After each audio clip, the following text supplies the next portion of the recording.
What's up, people? Thanks for tuning in to another round with Cecil W. Adams. Now, this podcast was the original podcast that I started out doing about a year and a half ago, but I met up with Marcus Boston, and we decided that the Soulardians was a better way to go to start, and we've got a year and a half in with the Soulardians, over 50 episodes, and Marcus also has a podcast that he does solo called Cognac Corner, and I decided now with the whole coronavirus going on that it was time to get my work out, and I hope you enjoy it. This podcast is based on people working in the bar industry. Hopefully it catches and people enjoy the product that I put out.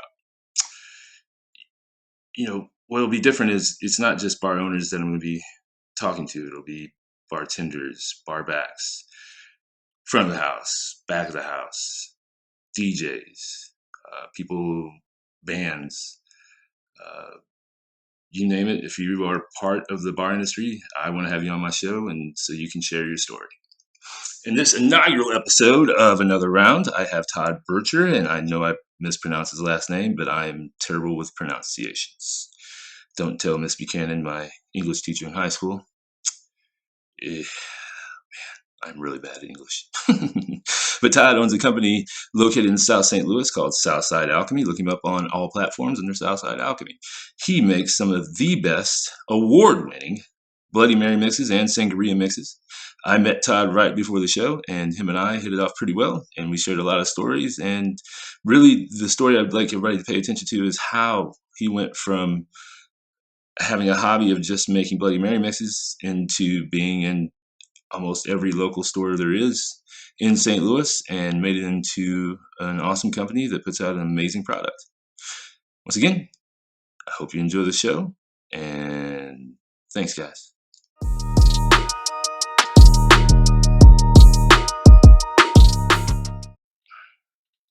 Welcome, ladies and gentlemen. This is Cecil W. Adams coming at you with another round. This is my new podcast where it's all based on the bar business and everything associated with it. Today, I have a very special guest because of the fact he's been in the industry for quite a long time. And he found a product that he could make himself and bring it out to the masses. And he's delivering some of the dopest Bloody Mary mixes, especially in St. Louis. I don't know anybody else locally that makes it. But ladies and gentlemen, Mr. Todd Butcher. Thanks for having me. I appreciate it. Yeah, welcome. Welcome, man. You've been how long have you been in the industry now? Restaurant industry as a whole, 1995. Wow, 95. Yeah, I got a job. Convinced my mom to buy me some drums and said, "You're paying me back," and got a job washing dishes at 16, and had maybe 2 jobs that weren't restaurant related, and I hated both of them. Couldn't get out of there fast enough. I think in what is that, 25 years? Yeah. In 25 years, I've probably not worked in the restaurant industry a collective 4 months. Yeah, and it's something, because once you learn that skill, it's always something you can fall back on, and it's worldwide. Like that, yeah. That's what I love about the bar industry. It's worldwide. I'm the same type of way. I was out for a while working, using my degree, and I went back to it whenever I got fired, laid off, whatever. And I was like, I'll stick around here till I get another corporate job. That was in 2009. Well, it's quick money, mm-hmm. And it's hard work, but it's not difficult. It's only difficult if you got no sense. Correct. I've seen so many like crazy intelligent people try and get a job, and it's like, you don't belong in this industry. Like, you're so smart that you have no sense, and oh god, there's so many people come to mind. I was like, yep.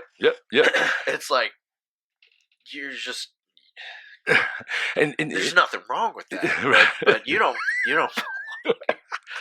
It's like, oh, I remember. Yeah, I've worked 2 10-hour shifts this week. I'm just so tired. I remember training. This is back in my mid-early 20s, and I was training this girl who's really smart. I was working at a country club, and I'm showing her the computer, and she's just like, like, where's this vodka? Or how do I find this vodka? I'm like, I don't even know what system it was, but well, what's vodka? Is it a liquor? Is it a beer? Is it a wine? And she's like looking at me, and I'm like, oh my God. And I just go, it's the liquor. So hit liquor. Now hit vodka. And then the next window will pop up, and then you can find the certain vodka in the vodka list. And I was just like, go earn your 10 degrees. Right, exactly. It's funny because I went from when I was at 101, I was on a banger, right? And then 101 I split up and I went to 60s, and it was Aloha. Okay. And they're like, oh, you're going to have a little trouble with this system. It took me, that's so easy. And it took me 2 minutes. And I had never used the system before. I was like, oh, this makes total sense. Like, here's the rum. Oh, rum. Boom, boom, boom, boom. I think I went a decade in between Aloha. Oh, wow. And then I was just like, oh, yeah, I remember this. It was like 10 years. All right.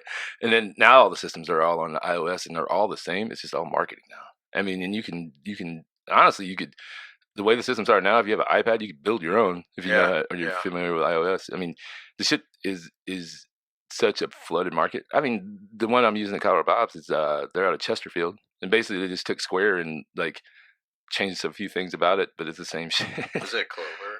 I know it's called Swipe Simple. Oh, never heard of that one.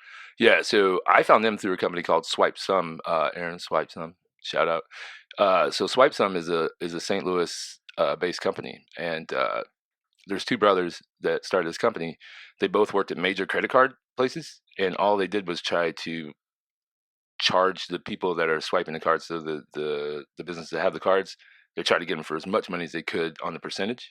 Yeah. And they were like, whoa, let's use these powers that we have of knowing how to do this to help them and get them the lowest credit card swipe rate they can. Like mine at Bob's is 1% for every swipe. Yeah. Damn. Yeah. And then now US Bank has something now where they're doing and I don't know if I want to be the first to do it in the area, but they're doing now where I can get zero, where it wouldn't cost me anything, but it would cost the customer 3%. So, and $10 they're paying 30 cents. And it's trying to get over the mindset that, if they bitch about that 3%, it's like, well, you could use the ATM and it's going to cost you $3. And it's like, do I want to be that guy? And it's just like, fuck. It's a conundrum. 1% isn't bad. Plus, we're in St. Louis City. That's what 9% tax. I heard the last one went up. A customer who's always there twice a week just goes, and it was like whenever a week or two after it took effect, and the last one, and he's like, "What is going on?" And I go, "It's not us, dude. Yeah, bro. There's a bunch of people voted and it passed. Like, it's not us trying to." And they're not even using it for sports, so you can't blame sports anymore. Yeah, not far. He moved to Afton, but he was looking for houses. He's like, I'm done with the city. Oh, geez. Well, Afton's across the street from the city. So. Right. And then once you get out there, you're like, fuck, I miss the city. Well, I grew up in South County, and I went to high school in the city. So all my buds lived in the city. Right. Well, there were like 8 of us that were all from South County that went to grade school together. And I remember being 16 and be like, party at the common ground. We're going to do bonfire. We're going to get drunk. Right. And like our buds were like, yeah, I'm not going to the county. Like, what? We go to the city. They'd be like, it's too far. Like, we go there every day for school. And you won't come out here to party. And then I moved in the city in 02, and it'd be like, I get it now. Go drive my parents' laundry. Like, Jesus, this sucks. That's the way, dude. I am such a city snob right now. It's like if somebody wants me to go to St. Charles, I'm like, man, I need to plan like 2 days because it's gonna. It feels like going to Kansas City. I'm like, fuck. Well, my bottler is in St. Charles, and I found him because he's does 80-gallon minimums. Everybody else I was talking to was like 600-gallon minimums. Yeah. So I was like, oh, God, And the last time my ass was in St. Charles, the page extension did not exist. So when I'm thinking about this, my brain is in 1998 in concern to St. Charles. And I was just like, I have to drive this far, and then I'm halfway there, and I took we live in the future, so it's the map on your phone, and it's just like, go this way. What? There's no road there. My friend in 98, where the page extension started, in those days, page ended. You turned right to get to her apartment. Mm-hmm. And I'm like, oh my God, this is where my bud lived like 20 years ago. I'm like, I forgot, because she was kind of pissed when they bought Creve Coeur Park or whatever it was. And it's really not that bad of a drive. Yeah, I mean, at the end of the day, when I drive, I'm like, oh, this isn't so bad. And I get to listen to a podcast or whatever, on the way, and kind of gives me some time to think, but it's still like, fuck, man. Yeah. I guess it just seems way further than what it is. I don't know. Yeah. But let's get into your company and what you've started and what you got going. And all right. Well, yeah, I've been bartending 15 years. And about 12 years ago, I started playing around at home with the Bloody Mary mix. Just kind of kept it to myself. I don't think I even told friends. Just like, oh, dash here, pinch there. And, a couple of years went by. I'm working at Onesto Pizza, which is still around. Shout out Onesto. Onesto on Finkman in Macklin. And it's a pizza joint, if you are not aware. Pizza Italian. I was managing. This is about 10 or 9 years ago. And when I started there, we were just wine and beer. Mm-hmm. Customers wanted drinks. So we went out and got the liquor license. Mm-hmm. Started playing around. So let me explain that. So people that don't know, so you can get two different licenses. You get just a beer and wine license, but you can also get the full license. There's a price difference too. I mean, I'm sure I know what I'm paying for my license right now, but but you can only serve beer and wine. So that's what they were, and they ended up getting the full license. Yeah. So that said, we were just doing real simple, basic cocktails. Then I brought my friend Jen in, who, took it next level. She's a badass. And then she left. So we were just doing real simple stuff because no one really knew what they were doing. And then I was management by that point, and I'd get there super early. If we opened at 4, I was there at 1, cleaning stuff, figuring whatever it is I needed to do.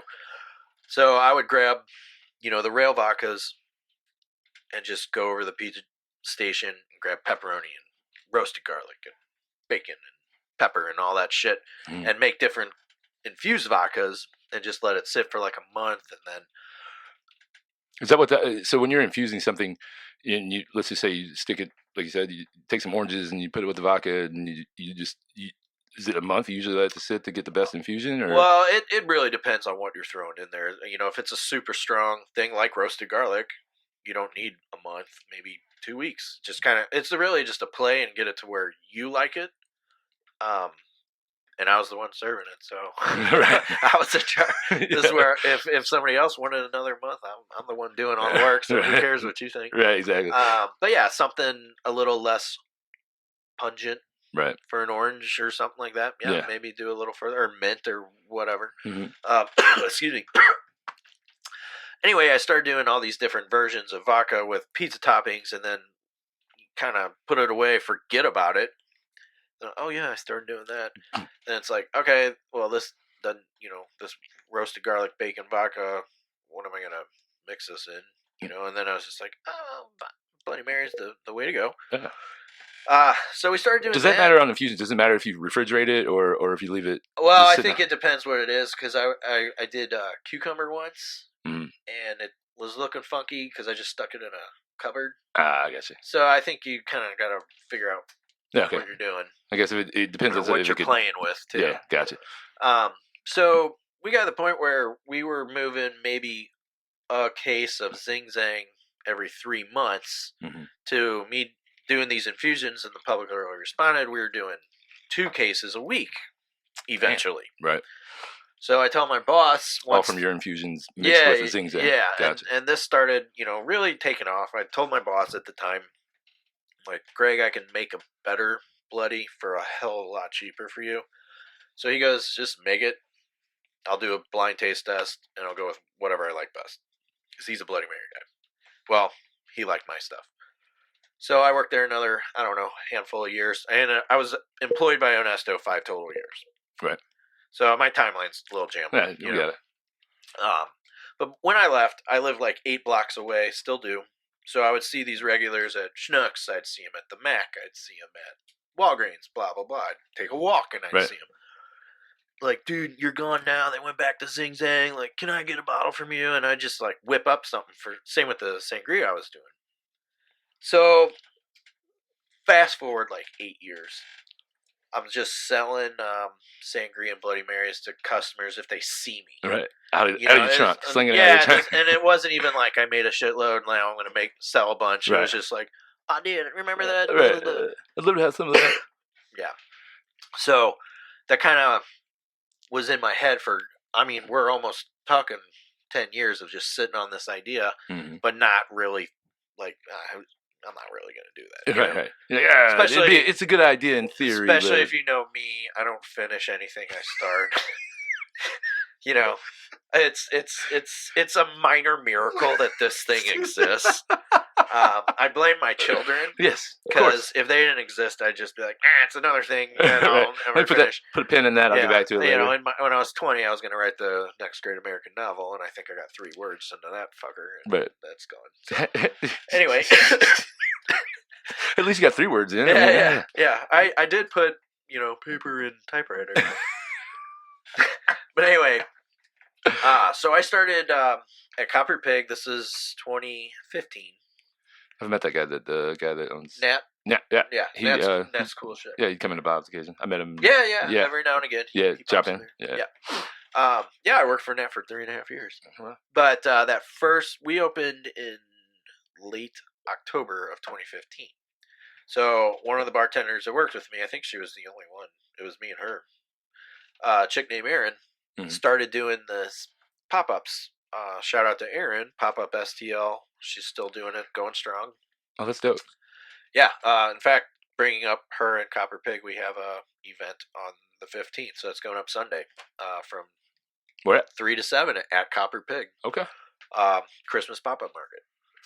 But anyway, she was getting this ready. I never heard of the word pop. I mean, what the hell are you talking about?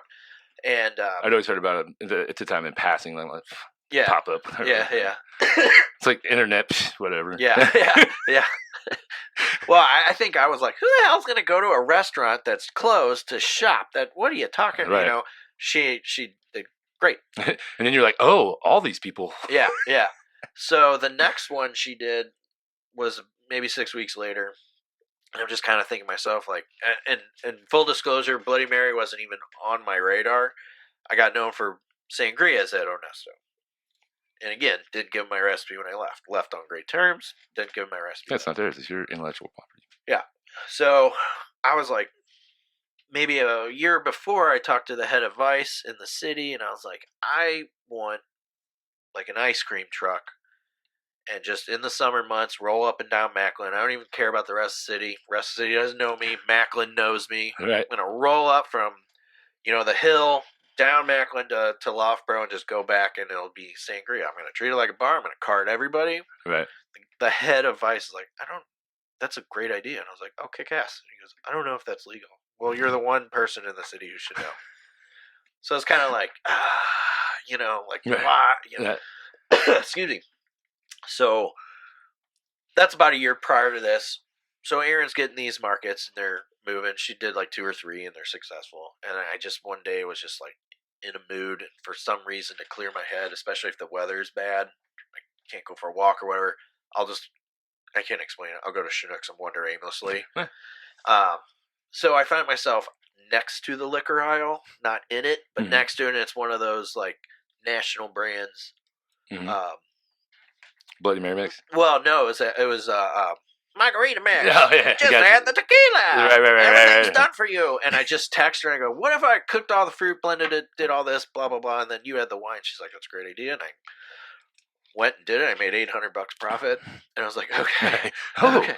I see how this is nice. And then, so I did that, 2 of them. Then I saw my old regular Kristen who couldn't care less about the sangria. I was like, why aren't you doing Bloody Mary? Right. So I started doing that for 2 years. Bloody Mary starts out selling the sangria 2 to 1. Oh, wow. And I call myself the sangria guy. And so late last year, I'm like, I got to change my name. Yeah, pigeonholed. Yeah, it doesn't make sense. The sangria guy? What, do you make Bloody Mary flavored sangria? I don't understand, So, also at this time, this was a year ago. Um, I just had 5 kegs blown a night at Copper Pig, and my left knee isn't so great, which makes my right hip not so great, which makes me realize 23 was a long ass time ago, and uh, my butzer wasn't there that day, and the kegs are in the basement at Copper Pig, and I was cool with that 4th one, but when that 5th one blew, man, you're like, I was just like, oh my god! And 20 to 40 was real fast, and now I got 2 kids, so what's 40 to 60 gonna be? Like I'm gonna blink and right. I'm in a wheelchair. Yeah. Can't get down steps. I came home, talked to my wife, and I'm like, I'm not a religious person, but I feel like the universe made those kegs blow up because I had this thing that I was just doing half-ass, only on. It was your jump. It was time for you to jump. Yeah, and I told her, I go, I'm going to be 60 and say, why the hell didn't I do that when I was 40? I don't regret not going to college. I don't regret the shitload of drugs I've done. I don't regret anything in my life so far. Do you ever talk about times that you didn't do drugs? Yeah. Those are memories. Those are things that you can always hold on to. I'm going to remember that phrase. But, love of a good woman will get you far. I told her all that, and she goes, well, let's do it. Yeah. Like, why aren't we doing that already? Looked at me like I'm an idiot for even kind of being like, I don't know about this. So I got a cousin that used to work at City Hall, so I hit her up. I'm like, who do I talk to? She told for anybody who's aspiring to build a business and you don't know what you're doing, there's a room in City Hall called Business Assistance. They'll tell you every step you need. Those steps can be a pain in the ass, but gets it done, and here we are today. I got a bottler, I got a business license, I've got my Bloody Mary mix in 15 stores. Just released that in April, so I'm kind of proud that only 8-9 months into this, I'm in 15 stores and 5 bars. So I think that we could definitely work together to help you put in some more places, man. Yeah. That's one thing I've always made sure to not do in this industry is burn bridges. Yeah. And,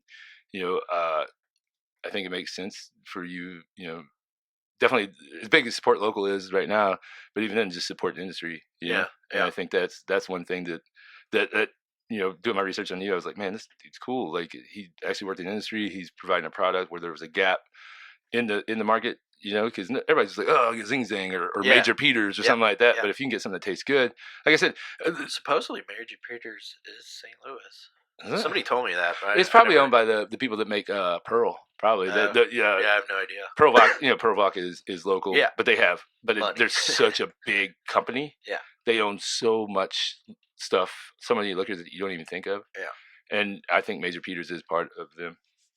But yeah, when I rebranded, getting back to that, my bottler's wife is a big fan of all the drinks I made, and they know how proud I am to live South City, and she would say, like, oh, everything Todd makes is liquid gold. So he's just like, well, what if we called you Southside Alchemy? Because, the alchemist, the whole gold thing. Yeah. You live Southside, you're very proud of that fact. And it just, when it rolled off his tongue, I was just like, that sounds awesome. Dude, as soon as I saw it, I was like, oh, that's a fucking dope name. Yeah. Wish I could take credit for it, but my designer did, my graphic designer. So the company is Southside Alchemy. So right now, the first and at this moment only release is my Bloody Mary mix called Sweat and Tears. I hope to have several options down the line, but capital stuff at this moment. Yeah. In fact, I'm partnering with a local guy. We're gonna have some cocktail salts for rimming down the line, but that's dope. Yeah, just keep an eye on that. And then I was messaging you the other day. Friend of the show that he's coming on Friday, I think. He owns a vodka company that's local. Technically, Snow Leopard Vodka. Okay. And so every bottle he sells helps for the endangered snow leopards. And I think there might be some, I don't know about co-branding, but like doing some events together because that dude does a lot of events. And he's, I think it'd be good for you guys to meet. Cool. So, yeah. I'm I'm definitely down for And that. then even like even getting hooked up with Four Hands if there's a way, because they have a. They actually sell it for the brunch. Oh, okay, cool. But I don't think, if you roll in on a Thursday and say, can I have a Bloody Mary, they'll make it. Right. I doubt seriously they're like, oh, well, this is for brunch only. Right. Yeah, exactly. Sales to sales. Right, exactly. But yeah, Four Hands, I'm very fortunate that they sell my Bloody by the glass, as does Three Monkeys, Cork Wine Bar in Ferguson, Heavy Anchor in Bevo, Sam's Steakhouse in Afton. Ooh, you're insane. Oh, nice, dude. And Grace Meat and 3 in the Grove, which, I feel like that's a great fit. Yeah. So I was pretty stoked for that. And then I know where Grace is. Yeah, I know what you're talking about. Yeah, in the Grove. Yeah. Amazing food, great chef. Mm-hmm. So I was real stoked when I gave him a sample. He didn't even say anything to me. He looked over my shoulder to his GM and goes, "This is our new Bloody Mary mix." So I was like, "Oh, kick ass," right on. Yeah. But what sets mine apart from these out there, besides the local aspect, is I don't know if you really noticed while you poured it. It's thick. Mm-hmm. It's almost sauce-like. The reason for that is, as long as I've been bartending, I see these mixes. They're already thin and watery. Then you add the spirit to it. You add the ice to it. You add the pickle juice or the olive brine or the lime juice. Or all three if you're right. crazy. But that's 3 ways that your stuff's getting thinned out. Mm-hmm. So if it's already super watery, then you add this, you're getting like spicy iced tea. True. Yeah. Here's your spicy ice pick. Enjoy it. Right. And I'm a Bloody Mary fan. Right. I don't order Bloody Marys.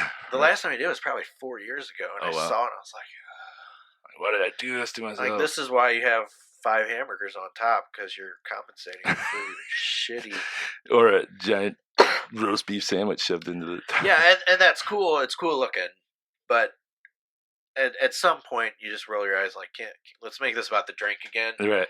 But that said, people will happily spend $35 on a bottle of Grey Goose or whatever, and mix it with a $5 bottle of Bloody Mary, and it's just like, yeah, good point. Yo, man, the right? mix makes the Mary, not the vodka. Yeah, vodka's vodka. I mean, no, I shouldn't say that. Obviously, the more distilled, the better the vodka. That was spoke out of turn, but yeah, I never thought of it like that. If I'm going to have Grey Goose, why would I want to put it with something cheap, Bloody Mary mix? Yeah, and just kind of. I'm not saying buy a rail vodka with my mix, but like let's even it out a little bit. If you're willing to spend $40 to make them at home, don't do 35 on vodka. Yeah. Because it's like the mix is the afterthought. Yeah. But if you're like, I want a Bloody Mary, your mix should be your first thought. Right. And the booze secondary. Mm-hmm. And it's just it's funny how people like people not in the industry are just like, oh, don't you have Zing Zang? Blah blah blah. It's like Zing Zang's cool, but it's not. If you could have something, and it's just because they don't know. So that's why anytime I have something new in like that, and they're just like, say they just come in, rail is fine, and you're like, well, have you tried Tito's? Have you tried it? Because you just don't know. And it's not expensive. No. And it's like, yeah, the rail's $3.50. If you spend $1.50 more, you can get Tito's, and it's you're gonna taste the difference. And almost 100% of them were literally like, oh fuck, yeah. Like it would be the same. I could see the same concept with the Bloody Mary mix. Like, not that places order 2 different kinds, but if they start having, they're like, man, this is different. Yeah. This is really tasty. Yeah. And I also came up with this because like. These other mixes, and I'm going to throw them all in there. I don't want to just pick on Zing Zang. Right. But Zing Zang is the one people always say, oh, that's the best one there is. You still, as a bartender, have to do stuff to it. Mm-hmm. Pour it in. Figure out where the bartender who worked before you stuck the Worcestershire sauce. Dig into those. I brought some nugs from Bird and Barrel to dip into the Bloody Mary sauce or mix. I call it a Bloody Mary sauce because it's so thick. But yeah, I definitely advocate cooking with it too because of its thick sauce-like quality. I like it. Excuse me. I kind of lost my train of thought there. Bartenders still have, even if they're using Zing Zang, they still have to dock it up. Pepper, more pickle juice, and just like it's not a difficult drink to make. But every bartender I know, when someone ordered a bloody, would be like, "God damn it, where's this? Where's this?" It's not like it's a difficult drink. It's just you don't know where anything is because it's not ordered that much, and it's just like, if it's a mix, why do I still have to do stuff to it? It's a pre-made thing. So mine's got everything into it. You can go hotter. It's got a decent spice to it. It does. It does. And it's not like an overpowering, but it's there. It's not like some of them where you're just like, I do these tastings at the stores I'm in. People, is it spicy? I'm like, well, spice, like beauty, is in the eye of the beholder. What I think is fine might be hell to you. So I just say, it's present. You'll know you're alive. Right.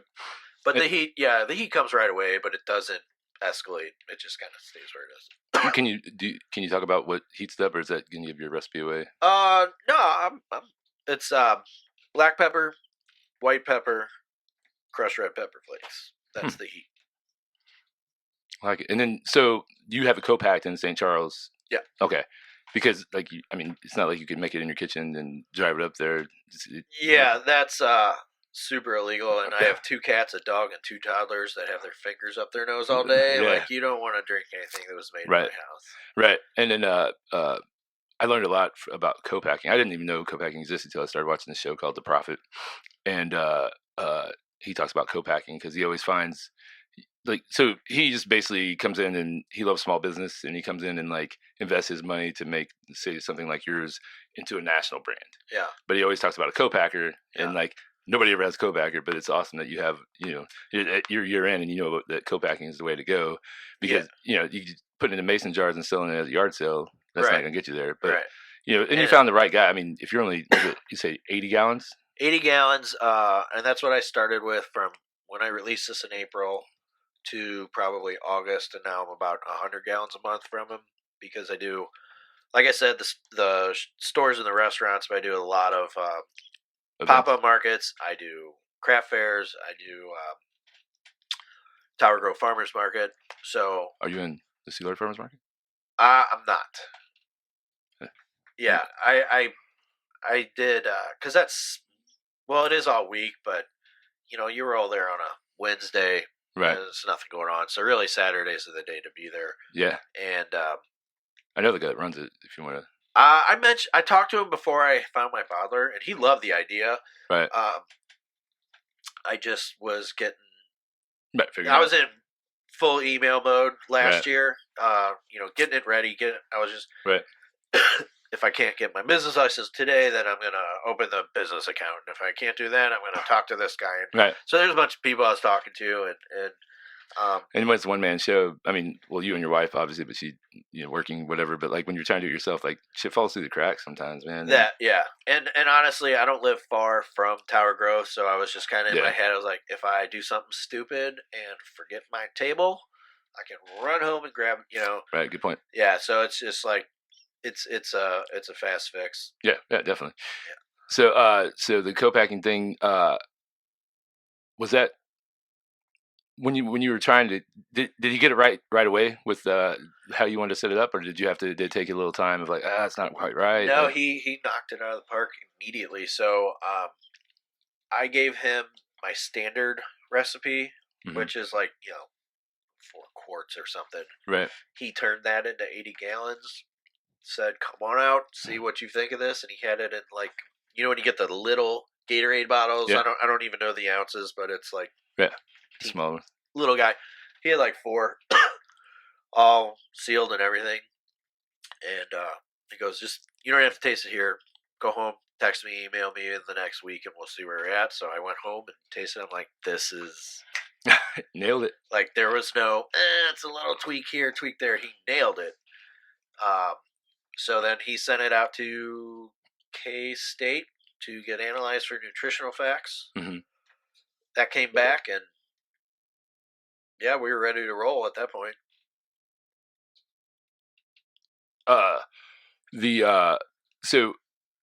So that's how you got. I always wondered, like, small people small businesses that are going with co-packing, like how do they get all the nutritional facts? They have to send it to a university and they break it all down.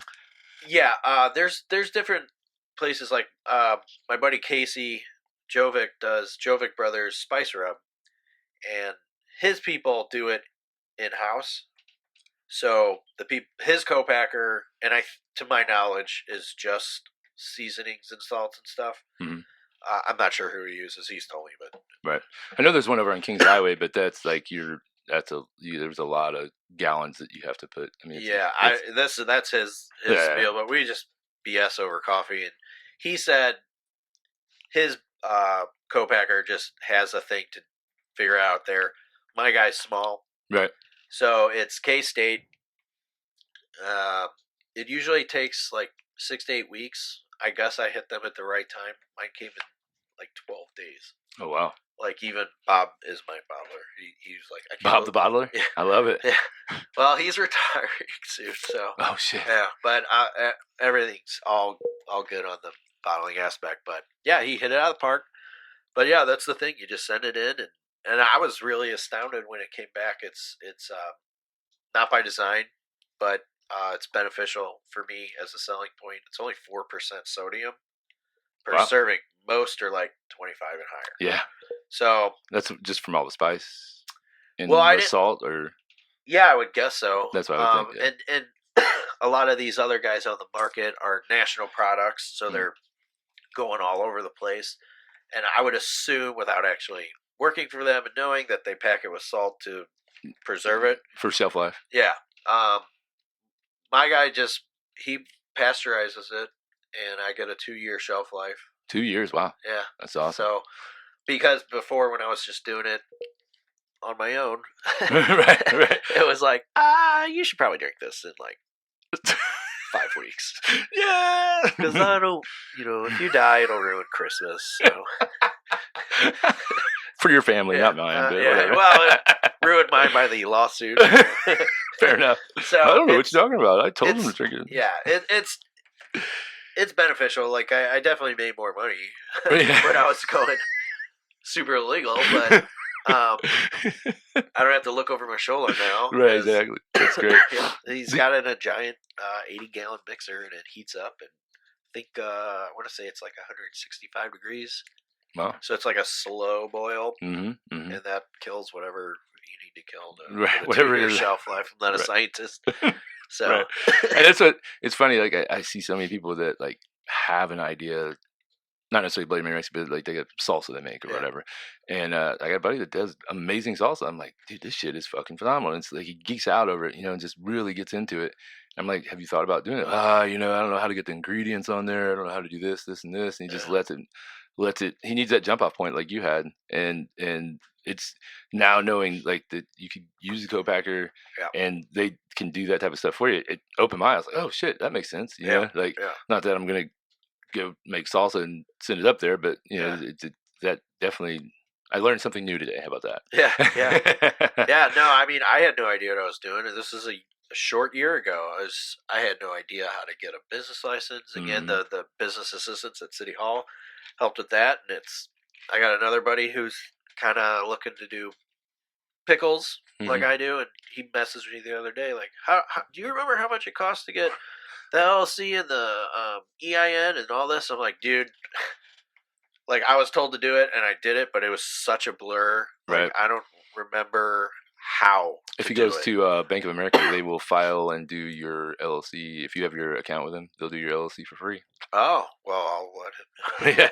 Wish I knew that, because I know it's, from what I'm told, an LLC is pretty easy. Yeah. But I was dealing with all the other stuff, finding a bottler, getting a label, getting it, all that stuff all at once by myself. So I just paid a lawyer to do it because it was one less thing. Yeah, and but you're carving out that path to help others. If they have any questions about it, that's fucking dope as shit. Yeah. And then like it's that part of it is the shit I like. What I had to do to get there. Yeah. After you're there, you're like, fuck.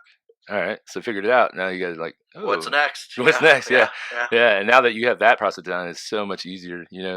Now, after getting in the bobs, it's like at first it's like anxiety every day, and now it's like, what I forget to do, blah blah. And now like the learning process of it, I'm like, Well, it'd been way easier if I would have done it this way. But whatever I learned, I took it as learning experience. And you know, it's that's where people like I feel bad for people that just won't make a jump and they won't do it.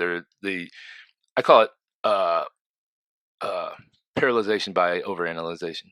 Yeah, and honestly, that would have been me. Um, I think The it's the five fact. kegs.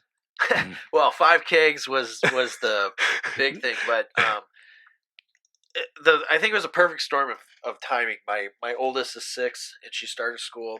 Mhm. And dude, kindergarten. She's in first grade now, but last year kindergarten's all day. When our old asses were Yes. 6, it was like 4 hours. Yeah, I know. It's like I was home by noon. Like, it's 8:20 to like 3:20, and I'm just like, you can't wait another year for forever school. But it would be, I worked 5 days a week, but I was a bartender, Right. so I'm at home all day, and I think it was the first week of school or 2 weeks last year where, I got 30 minutes to hang out with her before I got to go to work, and it would every day. We'd get her from school, and I'd play with her a little bit, and I'd throw my coat on.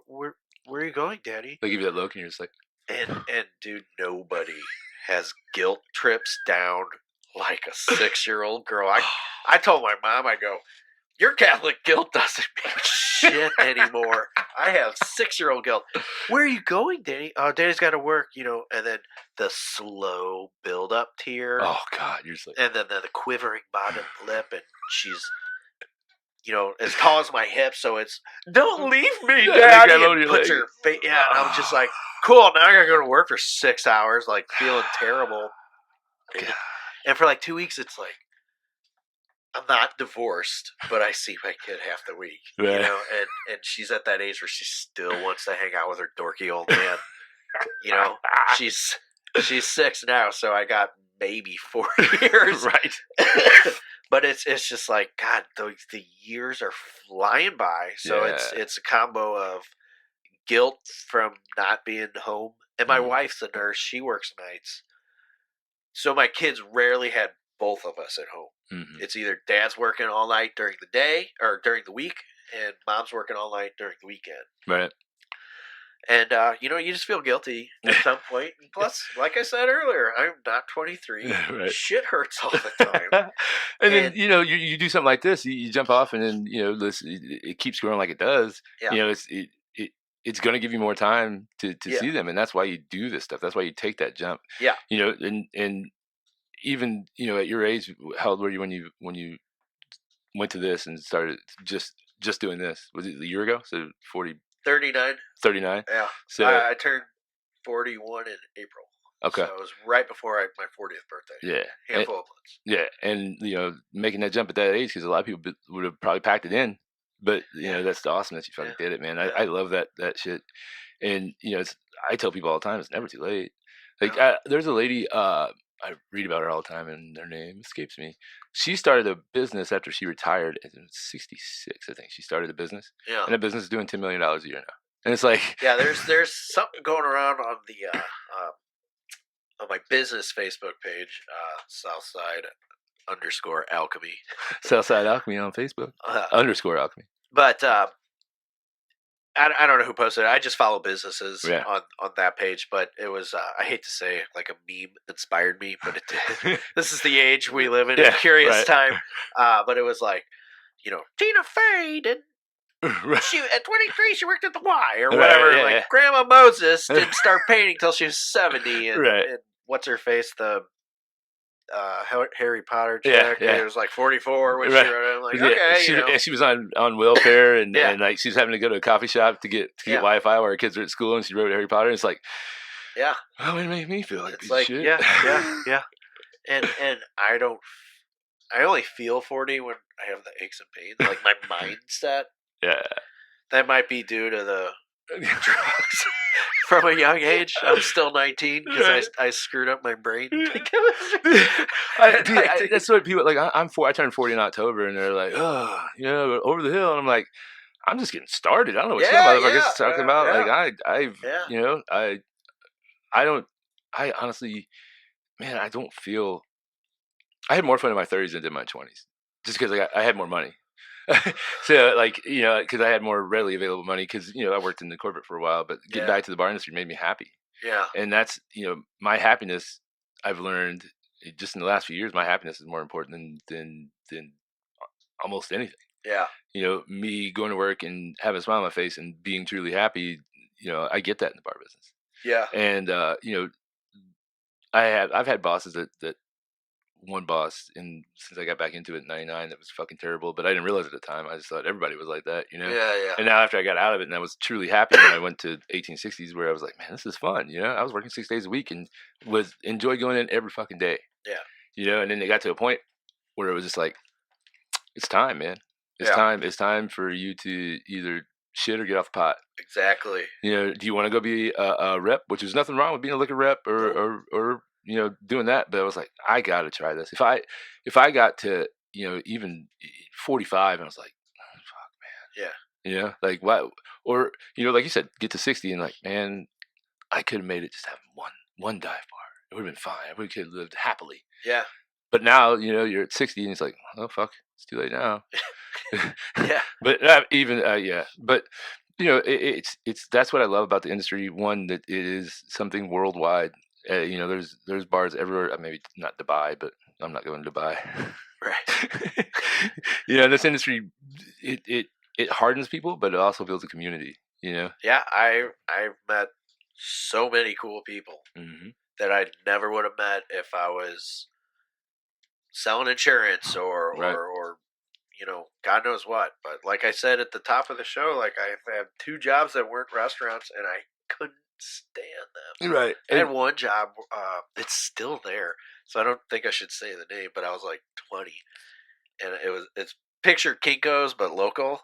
So I'm not going to throw out the name because I only worked there for a minute. Right. But I was like, it sucked. Like, I'm making copies. You know, I'm 19 or 20. And like, these massive machines. I don't know how to work them. And it got to the point where I was like, I hate this so much. On my lunch break, there's some park down the street. I didn't even eat. I just go smoke pot in the park to like, because I got to go back to this fucking place. And it's like the only thing that's not going to keep me from going nuts is if I'm stoned off my ass. And then I fuck up the copies because I'm too ripped and, you know, I don't belong in this. Right. And that's, you know, when I was district manager, regional manager, whatever the fuck it was, like I was so unhappy. Yeah. But I was like, I got to hold on to this job because this is what I'm supposed to be doing, blah, blah, blah. That's the thing. They you know, they teach you that you got to do this. You got to do 9 to 5. You got to, like, we're not, like, I just met you, but we're not the 9 to 5 people. Especially, you know, people get in the restaurant industry at, like, 16. They bust tables and are like, fuck this shit, you know, blah, blah, blah, blah, blah. There's people like us who are adults in the industry. Like, I'd be probably dead if I just had some desk job sitting down. It's not for me. I have to move around. I have to socialize. Yeah. Like, my wife re-energizes by going and running 6 miles. I re-energize by, like, bullshitting with people at the bar. I barely even drink now. Right. But there's sometimes I'm like, I gotta get out of this house. And, like, I'll go just hit up the Mac because it's in my neighborhood. And I'll just shoot the shit. And at this point, the bartender's just like, water? Yeah, just water, but I just need to socialize. Right. And that's it's getting those vibrations out. Like, I feel so good after doing a podcast is because I'm talking and I'm, you know, conversating, having a conversation, learning something new. And, you know, I totally get it. That's why part of the reason I got into podcasting was, I was trying to prove a point. and I want to get my name out there, like, that I know what I'm talking about in the bar industry. So that's why I started it. And then, you know, then I got into it and I was like, man, I feel good. Yeah. Like, I enjoy this because I've been interviewing people for, you know, 16 years total of being in the bar industry because, you know, people come in the bar, I'm talking to them. I'm basically interviewing people every time they come in, like, hey, what's up, man? How you been? Blah, blah, blah. And I was like, oh, this podcasting seems like it'd be fun. And I got into it. I'm like, oh, man, this shit is fucking legit. I never listened to one podcast until, like, this past September. Yeah. Some chick I barely know that we follow each other on Instagram. Yeah. I took a bunch of, like, graffiti pics and posted on Instagram. She's like, has nothing to do with graffiti at all, but she's like, if you like podcasts, you'll like this, and named this thing, and it was like the Ballad of Billy Balls. And it's really well done. Not that I have anything to compare it to, because it's 3 months ago. This is my first thing, and it just captivated me and sucked me in. And then I started listening to other ones. And I always put like my phone in my shower and listen to music. Yep. I've been doing that since I was a teenager with a cassette player. But then one day my guy was like, "Are you listening to a podcast in the shower?" I'm like, "Yeah, dude. It's about like, did Sirhan really off RFK? Oh my god, it's so crazy." Turns out he did. But the whole thing, it's like, it makes this compelling argument, and it's like, holy crap. Like, I would listen to it in the Y, I listen to it in the shower. Like, I gotta get through this. And it's like, okay, I think, I dig podcasts now. Yeah, dude. And I am way behind the party. I'm late to the party. It's great because it's long format talking, and so you can get, this is what, like an interview on TV, they have stuff that you can't talk about. Yeah. Or any kind of other interview, you have a certain amount of time, and you're dictated by sponsors, or you're dictated by this. You and I can get on a conversation about the bar industry, and there's no restrictions. We could go fucking 10 hours if we wanted to, because I don't have any restrictions, other than having to do shit. But Fox 2 had me on in July to talk about the I saw that Sweat and Tears, and it was like 2 minutes. No, actually, I think that one went longer. She's got to just vomit all this information out because you only have a certain amount of time. But you're live, and you're on channel, local TV, like. Right.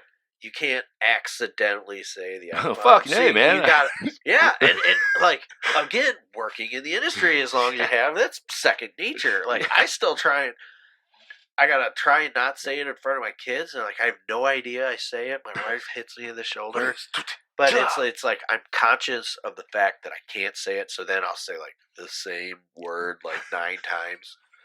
Oh, absolutely. Why, certainly. That's a great question. Yeah. Is this a local drink? Absolutely. Does it have spices? Absolutely. And then you watch, you're like, Jesus Christ, I just said this same word 11 times. I look like an idiot. It's just funny because, like, fuck's the worst word you could say. It's like I was watching a guy that had a local vodka brand, and he was on there, and like, I could tell he's getting nervous because you see his hands kind of shaking, and instead of using the scoop to get the ice to make the drink for him, he just reached his hand into the ice and grabbed it through the glass, and, like, made the drink. And I'm like, oh my god. And I'm just sitting there, and he's just like, yeah, this drink's great. And he's handed it over to him, hands are shaking. Yeah, I think the first time I was on TV, we did when I was at Onesto, we had like a sangria competition, and it was my first time, and I'm fumbling over my words, and it's like, I just want to sink behind this desk and just get off TV. But yeah, the last one, I think my cousin or my brother's like, I would have been so nervous. I was like, psh, whatever. I've been on TV 3 times, nerd. Yeah. Oh, it's and great. I didn't say absolutely 100 times. I said some other stupid ass word. Definitely. Yeah, definitely. The biggest thing I had to get over in the doing podcasts was when somebody'd say something, I'd be like, right, right. And like, it took. I still do it. I'm just like, I changed the thing. I think I changed it now. It's like, occasionally I'll be like, awesome, man, that's great. And it's like, right on, man. And when and when people, some people in your situation, it's like, oh man, I sound like an idiot. You're like, I'm never doing TV again. You're just like, let me try that again. Let me try not to sound like it. Well, I don't know how these, reporters do it all the time. Yeah, especially like the ones fresh out of college. It's their first job. It's like, you gotta be scared. Shit. I'm on WPS or whatever. No, WPSD was whatever. Wait, I'm on channel 2. Like, oh god, let me do exactly what they say. That old clip from the guy, and he's like, and boom goes the dynamite. He stumbles through that whole. Have you ever listened to that whole thing? He stumbles so bad through it, and then he's just like, and boom goes the dynamite. And I'd still say it, man. And I'm just like, oh my god, that dude's on college TV. He's like going to school to be a news reporter or whatever, some kind of reporter. I'm like, oh man, can only get better from here. Can only get better. Like I never would have done this at 22. You wouldn't have done this at 22. You wouldn't have bought a bar at 22. No. You That's the other thing. Our industry, we work with some young people. Yeah. A couple of them, I remember, this is bullshit. Like, this is the first job out of college. Like, they're not even giving me like $30,000. Like, you need to. You are so fucking replaceable. Like, you need to figure that out. Just because you have a degree and you have a job in that thing, you need to earn. Yeah.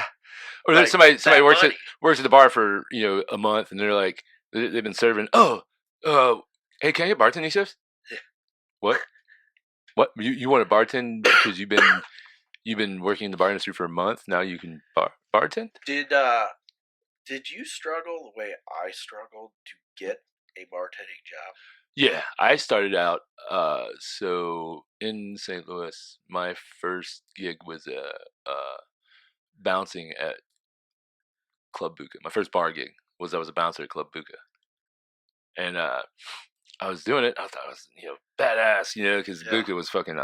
I'm sure it wasn't your type of place to hang out, but it was at. I don't even know what that is. Oh, it was on the landing. It's Club Buca. Oh, that's all you had to say. Yeah, that wasn't my. Yeah, so I went to Old Man Dive Bars when I was 21. It's a miracle I got laid at all.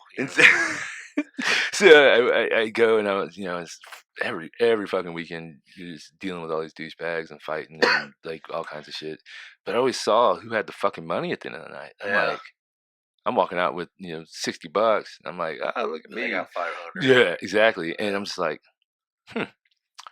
So I just kept paying attention, kept watching, and I got fired from Buca for him thinking I was somebody else. It was pretty funny. So I just walked down to the Feisty Bulldog, and Feisty Bulldog Club Throttle was down kind of where it was on First Street, I think, on the landing. And I walked in, got a bouncing job there, and then just for some reason, I couldn't figure out, like, these guys aren't showing up for work. I figured out they were just getting fucked up all night and they couldn't make it to work. So one time it was like the barback didn't show up, and Tommy Gray on that bar. It ended on sour note, but it was a long fucking time ago. But anyway, he's like, "Can you bar back?" I'm like, "Sure, I can do that." Yeah. Bar back the day of my life. He's like, "Hey man, I'm gonna tell you, if you bump into anybody, you're fired." I was like, so here I am, 6'5", bar back, and I got these. See my little ass. Right. And I'm all like back there, just like I'm fucking doing ballet, dancing around everybody, not touching anybody. And I bar back for probably about a year, and then Josh Genuine. Shout out to Josh. I don't know if you know Josh. He used to run free. I guess one of his last jobs, he ran Firebird. Oh, okay. Yeah. You probably know if you saw him being in the industry as long as you have. One night, somebody didn't show up, and he's like, "Oh, you got bartender tonight?" I'm like, "Fuck yeah!" I was grabbing the bottles by the bottom of the bottle and turning them up and like long pouring. Isn't it weird? Like you can see by the way they grab the bottle, like newbie. Yeah, you have no pour control there, buddy. When I was at Copper, like if it would close, and me and Nat would just have a few drinks. There's this dude Chris who moved to like O'Fallon or something, but he lived in the neighborhood. Cool guy.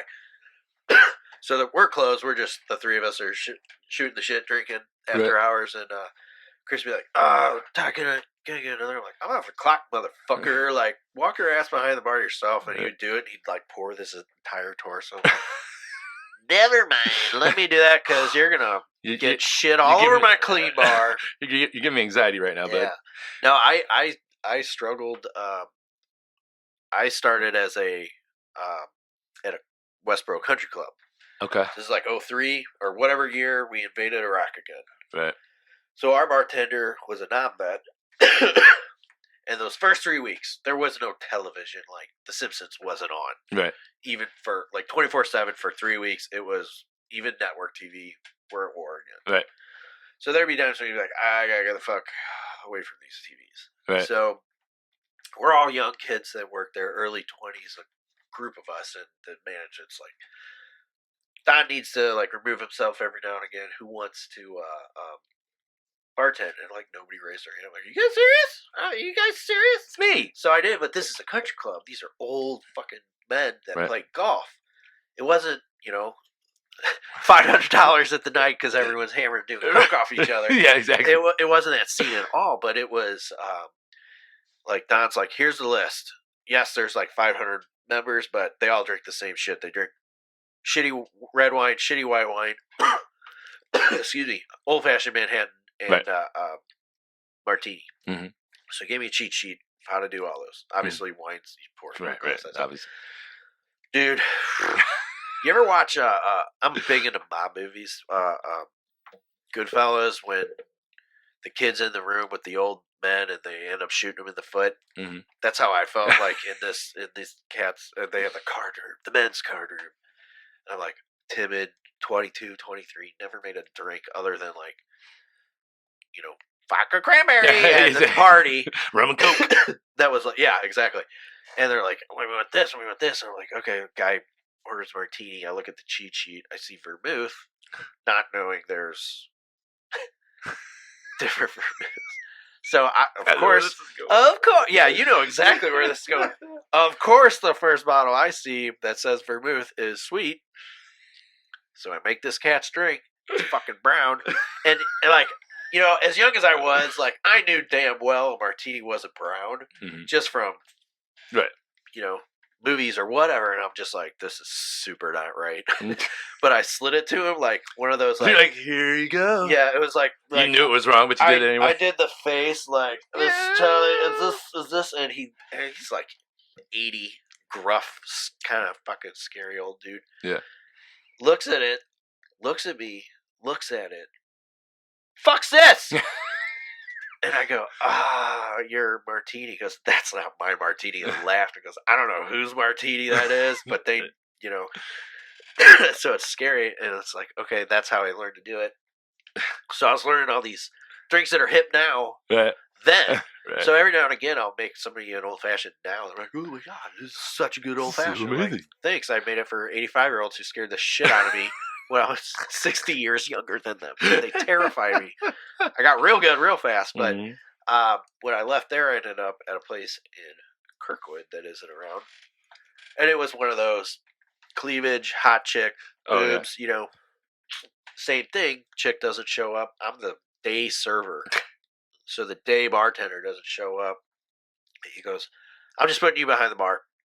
I made fucking $200. You're like, fuck and yeah. their day server there, like, you were lucky if you made 50. And we were tight. I was like, damn, this chick is an idiot. Put me behind the bar. He's like, you don't have tits. Straight says it. And I got that everywhere. You don't have tits. Why would I put you on? I don't know. Maybe because, like, I'll get their drinks quickly. Or maybe I could be, perhaps, charming to the lady customers, and then the dudes will realize there's a bunch of chicks at this bar instead of 9 dudes staring at one pair of boobs that they'll never, I don't know. That's the thing that you do with. I mean, I made it in Soulard for 11 years. I mean, Soulard is like the titty city of St. Louis. I mean, it's changing now, but like, that's one thing. Oh, you're not a chick, or you can't. Yeah. You won't have guys coming to see you, and it's like, motherfucker, let me show you a little something. So I just like soaked up all the knowledge I could because I was like, once I get that chance, I'm going to show them how good I'm going to be. Mm-hmm. And I was like one of those, I'm determined to do this, so I'm going to do it. Yeah. But I just need that one chance that I don't have boobs. Right. And they'll be cool. I'll be like, I don't have boobs, but I have a great personality. Yeah. I'll do squats if you want me to. I mean, whatever you need me to do. Yeah. And that's where, like, I see with some of the younger people, even wanting to get into Bob's that want to bartend. I'm like, well, man, you don't have any experience. Yeah. You're at least going to be 6 months of bar backing. Well, I don't want to bar back. I just want to bartend. It's more than opening Bud Light. Yeah, it is. And people want to say it's not. But, if you're not, especially when I reopen, it's I'm just going to bartend and then build my staff through barbacks that work for me, because I know how I want it to go. Yeah. And at the end of the day, I'm going to go out on my own sword. I'm not going to let some chick that's having a bad day, or, I don't mean chick, some person that's having a bad day come in and piss off my customers. Yeah. Or one thing they got to learn is once you walk through that door, you can be pissed off at the world. Yeah. And as soon as you walk through that door, it's smile on. You're at work. And you're not sitting there talking to your customers or playing on your phone. Yeah, that's my big thing. Yeah, and I don't mind. Here's things I don't mind on the phone is if they're making posts. Yeah. About being at work. I had one person working for me that wouldn't post on her socials at all that she was at work. She's like, well, you post on yours. Why didn't you post on mine? So you're gonna use my socials for you to make money? Yeah, I'm gonna bring them in. Yeah. But you're not gonna get the benefit off of it. Yeah. If I'm the only one doing the work. I don't care if you only have 50 people that follow you, as long as you're making a fucking post. Yeah. And that's why like Snapchat has been one of the blessings, man. Snapchat's really good because it's I call it, I get it from Gary Vaynerchuk. He talks about it's hand-to-hand combat. So I can post on my story on Snapchat, and I can post on our story, which is basically you have the Snapchat map, and you'll get like a red zone, and people can poke on it, like, oh, what's going on here? There's a bunch of posts here, and Saturday night you post on it and you see, oh, Colorado Bob's, and you see a bunch of people in there. They're like, oh shit, that place is popping. Come on down. Okay. I haven't been on Snapchat since it like came out. Yeah, and then but I can also send it to people directly. Okay. And if you get direct Snapchat, you're always going to open it up. Like, oh, yeah. I think it might be good for you guys, to have your South City Alchemy. That way when you are at a pop-up event, yeah, you can take a picture. Oh, we're at this event, and then you got 200 people in there. If you get fucking even 5% of those people to come down, like, oh man, I need to pick some up, or that's how I look at it. The best return I've got is usually I'm between anywhere from 7 to 10% on what I send out. Which if I'm sending it out to 200 people, 7 to 10% of them showing up, especially places the size of Bob's, that's a good turnout. Yeah, and so that's what I'm trying to get over to people I'm working with, and they just don't want to do it. It's like fuck. And so I'm trying to come up with an idea how to make it like monetizable for them, where like if you get so many interactions or so many likes and your post is a good post, it's a thoughtful post, not just a, oh hey, I'm here. If you're like, oh, this is what we got going on today, or you say some kind of funny quip or whatever, like something like that. I'm trying to figure out I'm thinking my way through that, but just trying to make things just build it up, because there's so many shitty bar owners out there that do it to use it as their own fucking whorehouse, or they don't get, they just want to do shit, treat their employee like, oh, let me tell you. So when I was at a certain bar, I was working 70 hours a week, only getting paid for 35. The extra 35 I was putting in was so I could keep my job. Jesus. Yeah. That was before I had balls. I finally, like the day I walked out of there, it was like, fuck. And as I'm leaving, he's like, you'll never find another job. You've ruined your name in the bar industry. I went 18 hours without a fucking job. Yeah. Yeah. 18 fucking hours. And the only reason I went 18 hours was because I turned my phone off because I didn't want to get all the calls. And then, 18 hours later, I was hired and had a great fucking, great bar job, and, worked there for 5 years until I bought Bob's. Yeah. That's awesome. Yeah. So, but it's all because just reputation, man. Yeah. People don't get this shit. Like if you've jumped bar to bar, you're fucking up. Like get somewhere and establish yourself. You're like, I don't want to go work there unless unless it's busy. Well, make it busy. Make it busy. Do the little shit. Yeah. Well, my big thing, and I would say this to like people I was training. There's bartending, and there's tending to the bar. It's not just opening bottles and like being flirty or whatever. It's cleaning. It's making sure the bar is tended to, not just your customers. You walk in as a customer and you see shitloads of empty glasses that are dirty all over the place, and then the bartender's doing this. You're like, oh well, fuck this place, you know. Or I hate when I go in. Like I don't know if it's just the bartender in me, but like if I go in and the bottles in the back of the bar, are all labels turned different ways, and like the pour spouts are going. I'm like, I ended up.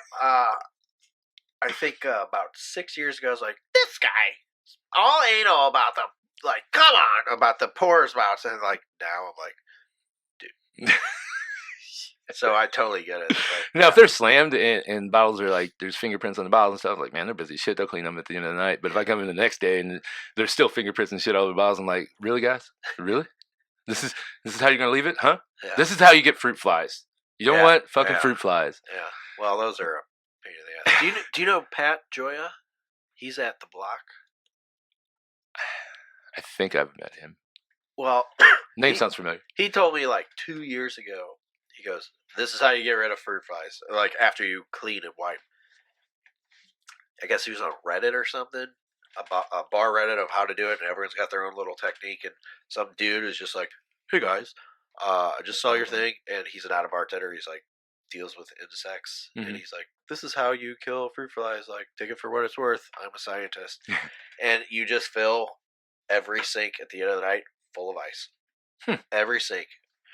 And I was like, I don't know, Pat. That seems weird. He goes, do it. Just do it. And I started doing it. Like, they cleared right up. Unless I was off. Right. Exactly. And then somebody else just didn't clean up. So my thing I do is I put fans behind the bar. Okay. So if they can't land, they're going to die. Yeah. So, but the ice would be, well, I mean, everybody has their own little thing to it. But yeah, there was, when I got to Bob's, they had this terrible fruit fly problem, right? And they had all the towels at the end of the night. They had a bag behind the bar that they'd throw them into, right? And they're like, every time I come in, we can't do nothing about these fruit flies.